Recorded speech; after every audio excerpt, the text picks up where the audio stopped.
God family, bless up. This is Theodore Helverveer, aka Big Teddy, and welcome back to the More Than Just Surviving Life podcast.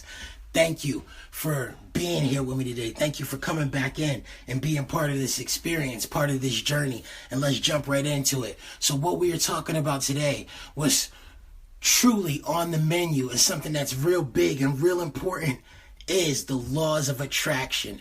Now, for those of you who don't know what the laws of attraction is, we're gonna discuss and explain that in different ways. So something that I really like to do is, because synonyms are very big to me, and sometimes we say or experience things that hit on different levels and we don't always realize there's layers. Like, oh, I know that already. I'm already doing that. It's just called this.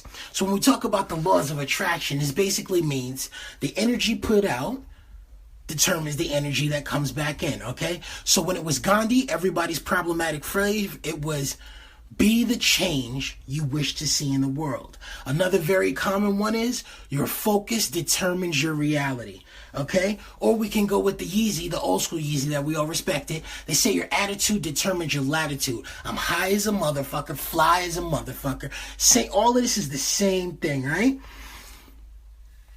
And another really complex term that I learned it under is called belief creation, okay? So something that stops us, something that jams us up. We've had the doubt conversation already. We've had, oh, I don't think I can do it. I don't think I'm good enough. If you don't think you're good enough, if you don't believe you're good enough, you're not good enough, okay? So in a story to give you an example of how the laws of attraction have affected my life, and when I started using them, things didn't really hit for me. Things didn't really change for me and my outlook on life, who I was and the way I was living until the age of 20. And what happened around that time period was a lot of real big development. Like, I was always intelligent, but there was just a disconnect. There was I wasn't happy. I wasn't okay with who I was, the people in my life, none of those things. And I started reading more and experienced different things. And I came to the realization that the world was not what I needed it to be in order to be happy, and that no one was ever going to make it that way for me, and no one was ever going to give me the things I needed to be happy. And so a lot of people think that way, and they get discouraged and they stop trying and they give up. They live a very depressing life. But for me, what that meant was that I had no choice but to make it so.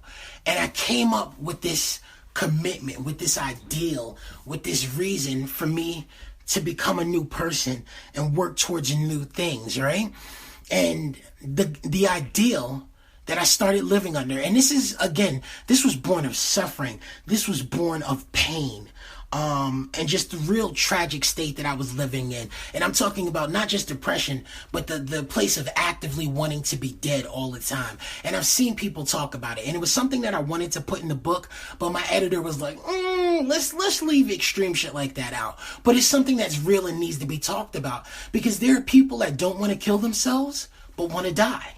You know, and that's a very real existence for some people. And if you're not there and you've never experienced it, that's dope. I'm super happy for you. And if you are there, the reason I tell you this and share this with you is because I want you to know you can go up. You can turn that around, right? So I'm in this mindset. And so the core belief that I developed that became the basis for everything that I grew into was, I'm going to become everything I need to be to create a better world. And I'm going to create a world where no one like the person I had to become will ever exist again. And so I decided to put all of these things on my back. You know what I mean? The infrastructure, the foundation, the building, the sacrifices, the wars, like anything that I needed to do to become this person, to create this world, I was going to do. And so I had to learn to start being the change that I wanted to see in the world, right? All the things that I was lacking, that I needed and desired in life from others, I would become. And this is the law of attraction right here. Because what the law of attraction is, and what it says is, what you think, what you wish for, what you desire, what you expect will come to you. Okay? So if you expect things to fail, things are gonna fail. If you are always waiting for the other shoe to drop, it's going to drop. Okay? That's the law of attraction. I got this. I'm going to ace this. I can handle this. I'm going to study hard, work hard, and see movement and see growth. Okay? Because you can do those actions and those things. You can study hard. You can work hard. You can grind.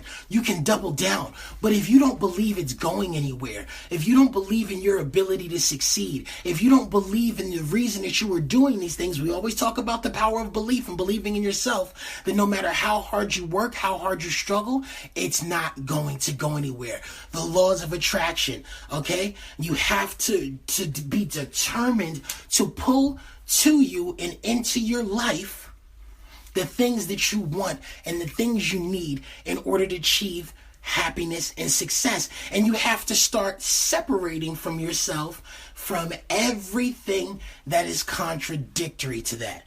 Okay? So if you are determined to become a more consistent person who's reliable and who only has people in your life who are reliable, and you keep people by your side from a time where you were inconsistent and unreliable, it's going to be very hard to make that transition. The law of attraction and the laws of attraction are not just about thinking different and desiring different. It's putting it into action. Something that we always talk about, no matter what the subject matter is, there are always two parts to this process. It is so important. Spin that back. It is so important to be in a healthy mind state, to be in the right mind state. But the thing that's equally as important is execution. You have to be doing. You always have to be doing. Okay? And I'm going to tell you the symbiosis between these two things. I'm going to tell you how these two things work together, right? If you're not in the right mind state before you begin, then anything you do is going to fail. If you are in the mind state before you begin, I'm going to achieve this. I'm going to accomplish this. I'm going to get it. I'm going to smash it. It happens. And even if it doesn't happen the first time, it happens the second. It happens the third. It happens the fourth. Because you've become consistent. You've become motivated. You've become unstoppable. You've become unstoppable. And you know who the only person was that was stopping you before? You. The other reason that execution is important is because it is a method of self-discovery. The importance is starting goals, starting plans, starting ideas, developing them, and working on them. But the thing that I try to explain to everyone, even in my life, is that plans aren't meant to be concrete. Plans aren't meant to be set in stone. They are a loose framework and a guideline, right? So this way you can always be moving in a direction, and then once you're going in the proper direction, the things that you're supposed to have that are right for you, that are meant to be, as long as you're open to them, they come to you. Oh, I was shooting for this, but this came along, and this is actually better for me. Okay, dope, I'm going to do this. Okay? And so let's put it into a real world scenario. So I was shooting to become the head of marketing. It's really what I cared about, and I think I'd be really good at it. There are no marketing positions open, but I was working so hard and busting my ass so hard that they noticed I'm really good with numbers.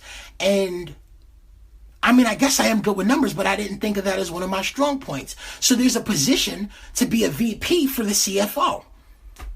Well, shit, it's not what I wanted initially, but I can grow from here and I can really show off my talents. I'm going to do that. You can't be so set in stone that you get disappointed in what things aren't, and you're not realizing what they are, and you miss out on opportunities. It's like that joke from The Pursuit of Happiness. It's not always a burning bush. You have to be open, aware, responsive to the signs in your life of the things that you're attracting, of the things you're desiring, and the new opportunities that are coming your way. Okay? This mindset, these methods, the laws of attraction is a tool. And just like any tool, there are negatives and positives to it. It all comes down to how you do it. To give you an example of the way that the laws of attraction negatively affect me and impact my life, because I'm affected by it too. I still have bad habits and traits and failures that I work on and need to work on. So a negative example of the laws of attraction in my life is I use negativity as inspiration to do better, to go further, to be more, to be a hitter, to be a shooter, to always be on, to always be going, to always be popping, right? But a part of that is, as a result, I expect other people around me to not work as hard as I do. I expect other people around me to not be as consistent as I am. I expect other people around me to be less reliable than I am. So even though it keeps me on 2, 3, 4, 500 and working super hard, it makes it challenging to believe in people. So for me, that means I need to find a better method of motivating myself to stay consistent and work super hard, but still have faith in the people around me to do what they need to do and do what they're going to do. And it's not just a lack of faith in people, it's an understanding of priorities, right? The reason you become a leader, the reason you become an entrepreneur, the reason you become a CEO, the reason you become a head of anything is born of a need. It's born of a drive. It's to fill a void that you don't believe other people are fulfilling or doing, or they're not doing good enough. Okay? And so I'm always going to put myself at the forefront because I'm trying to fill that role. I'm trying to fill that void. But it's a passion thing. I'm passionate about doing things the right way. I'm passionate about leaving my mark on the world and making it better. And that is just not a priority for some people.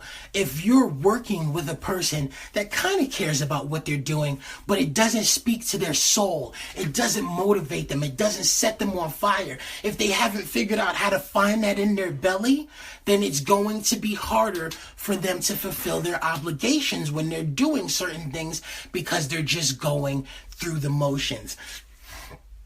When I work with businesses, when I work with people on projects, there are two things that I look for, and I'll be real for you, be real with you, right? So the first thing is I like to work sure I'm working with people of color. So something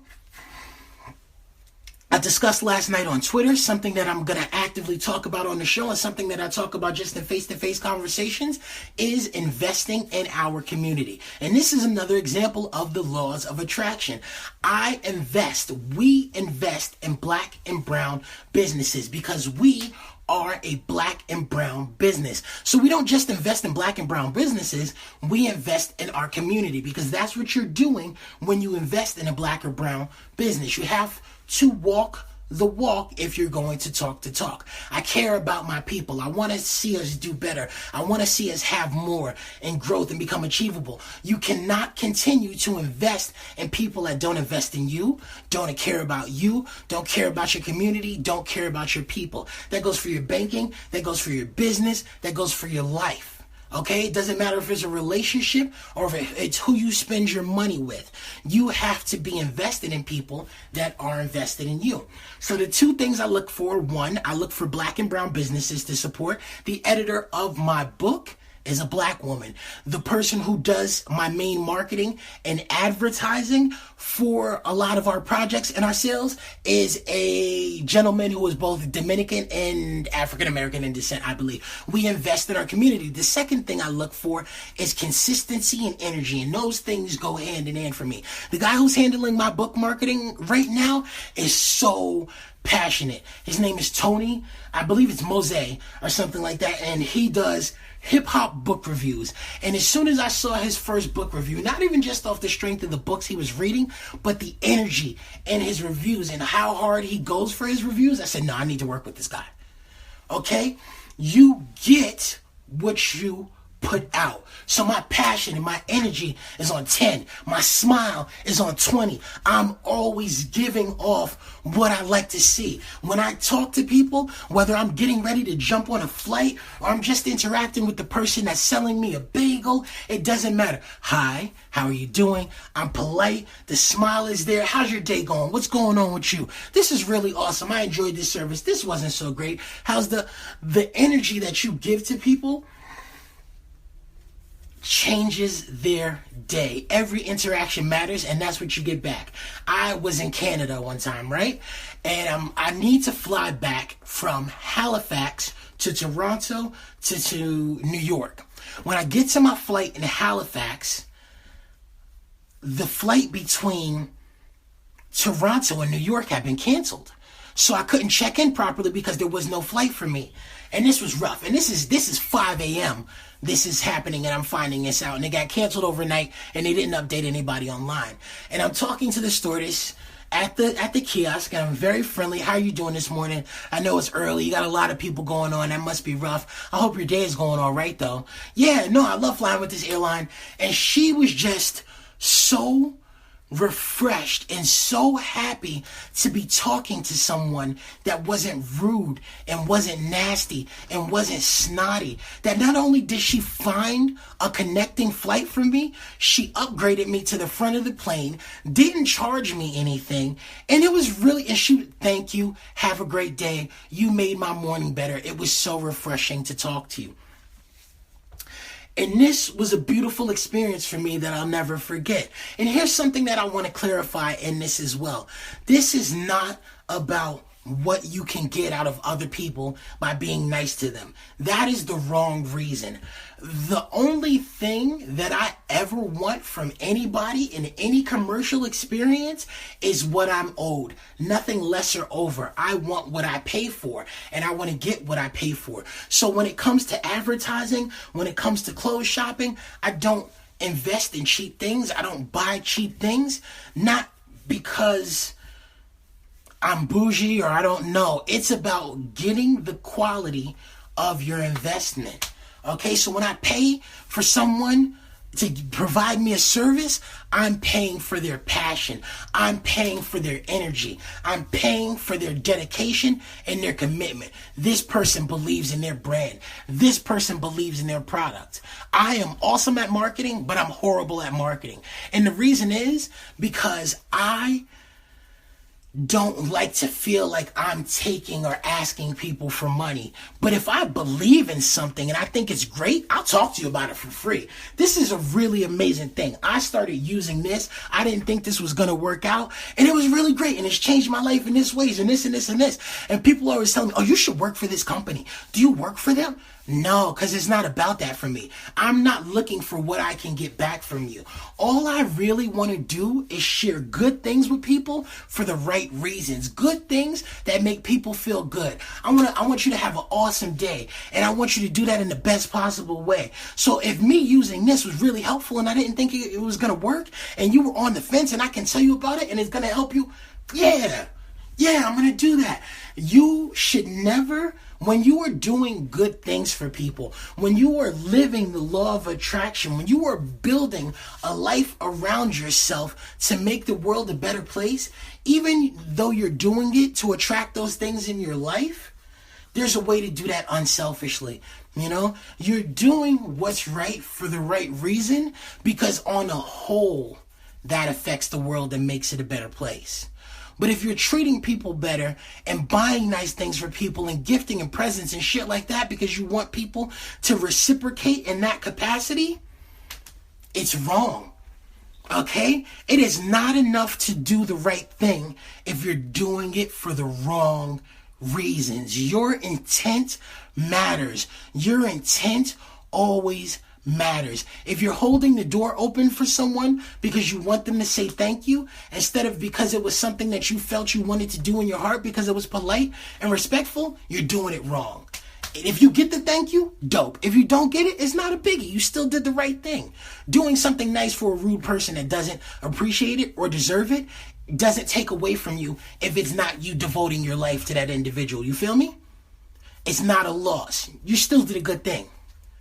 I had a young lady who was in a train station one time, and it was her and two babies, and she could not get stroller upstairs with the babies, and she was just really struggling, and there was really nobody else around. It was a very weird time of day, and I picked the stroller up and I carried it up to the top of the stairs. I was like, there you go, you have a good day.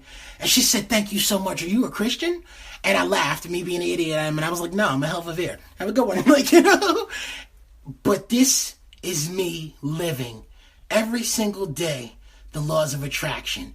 This podcast that I share with you, the book that I wrote for you, the tweets that I tweet for you, everything that I try and give, everything that I try and do for the world, for life, is the laws of attraction. Every single day, I'm trying to create the world that I want to exist in, that I want my children to exist in, that I want my family to exist in. And so the note that we're going to end this on is a question. What are you doing to make the world the place you need and want it to be in order to achieve and find happiness? Because the moral of this story and what the laws of attraction are about is you cannot find, have, or achieve or changing anything until you change yourself, because that is the only thing that you truly have control over in life. You, who you choose to be, and how you choose to respond to the world. And so if I was you, I'd choose to be awesome every single day. Bless up, family. I'm here with you. I believe in you. I'll see you next time. Let's get it.